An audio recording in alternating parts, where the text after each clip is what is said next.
Do cold plunges help you stay sober from weed? Sure, cold plunges have plenty of health benefits that at least are claimed, but let's just face it, cold plunges are just another extreme. There's something that people do usually to compensate them in another area of their life. And I have yet to meet somebody that is doing cold plunges that isn't going through some kind of stressful event in their life.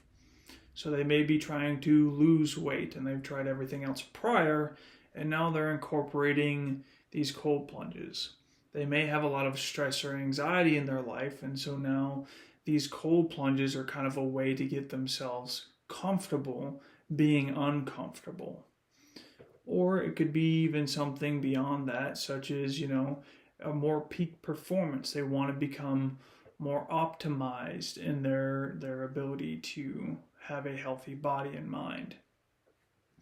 So cold plunges definitely can be beneficial, but more often than not, what I find is people that are doing them because they have some kind of internal dilemma, and the cold plunge kind of serves them in such a way to kind of help them buffer that out, to have a little bit less of an issue with it. And staying sober is really just an inside job.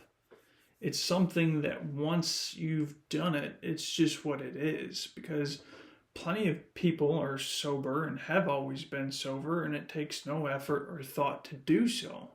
It's just their personality at this point, or it's always been their personality. It's your nervous system that's actually hardwired to keeping this addiction, and that's why you relapse. Because if you didn't have a need for it, then you wouldn't find yourself going back to it. Because there's plenty of things, even probably in your own life, that you may not find attractive or desirable. And if anything, it would take more energy and effort from you to go out there and do those things because you don't want to do them. Me personally, I like to work out. There's some people that the last thing they want to do after a job or anything else is go home and work out. I like doing that. It's not something that I even have to think about. I get excited to do it. Now, for some people, that's just not how they are feeling on the inside. There's no driving force behind, I'm going to go work out. So they'll do anything but that. So what I'm saying here is that your nervous system is always wired for one thing or another. So if you keep going back to marijuana, it's because your nervous system thinks it still needs it. It's serving some kind of a purpose. Just like on my end, if I go to work out, I'm getting some kind of benefit from it. I can notice it in my mental. I can notice it in my physical. I can just notice it in the, general enjoyment that I get from the way that my muscles react to excessive weight and things like that. So really, most things in life really do kind of boil down to, are you that person or are you not? Are you somebody that has quit marijuana and no longer has an issue with it?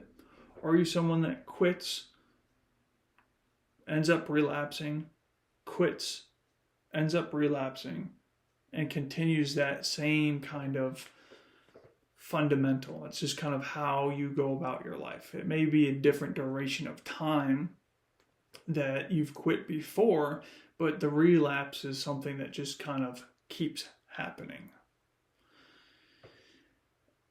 So what happens if you miss a cold plunge for 2-3 days? What happens if your job needs you to come in earlier than expected or have you stay later than expected?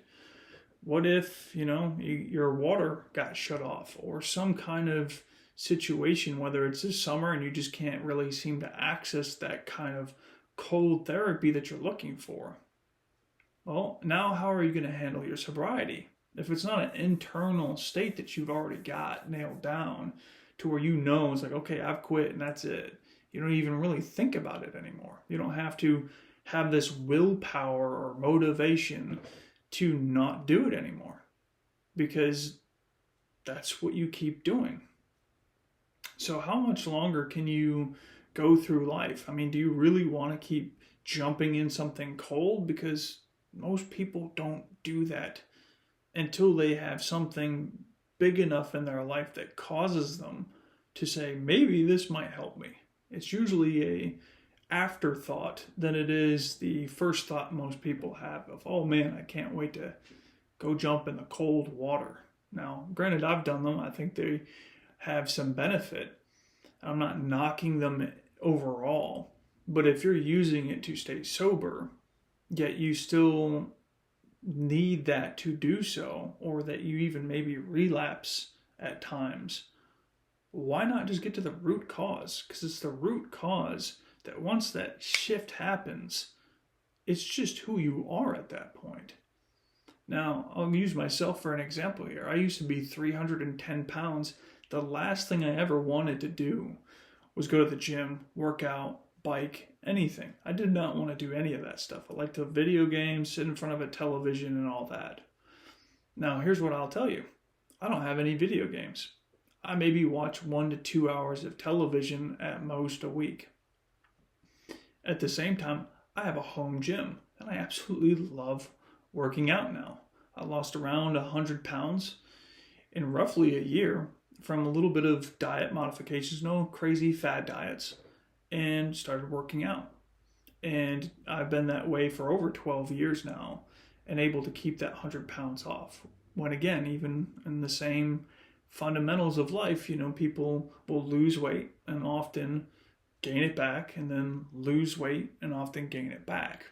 So I had to get to the root cause of why I was turning to food, or why I had this addiction to food, in order for me to be at this point 12 years in and not have pushed into gaining 90 to 100 pounds of that back.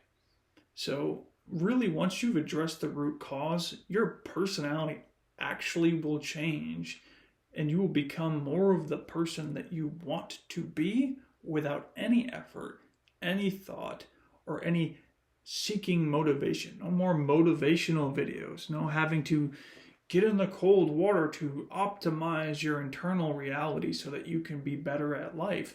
You just change that inner dialogue. You change that inner relationship that you have with yourself. And then going forward, life's kind of on easy mode. And so that's kind of one of the things that I would say to you, is that how much longer can you really continue down this path and expect it to be any different than what it's been, especially if you've relapsed? Chances are, even if you're sober now, you're probably going to relapse if it's been done before. So addressing that root cause is something I'm really good at, and I've helped a lot of people with stuff over the years. I've been in practice from 2018, and before that I've been involved in this stuff for at least another 5 years. And this is now me bringing my stuff online. So if this is something that interests you, reach out to me via Calendly, and I'll be more than glad to help.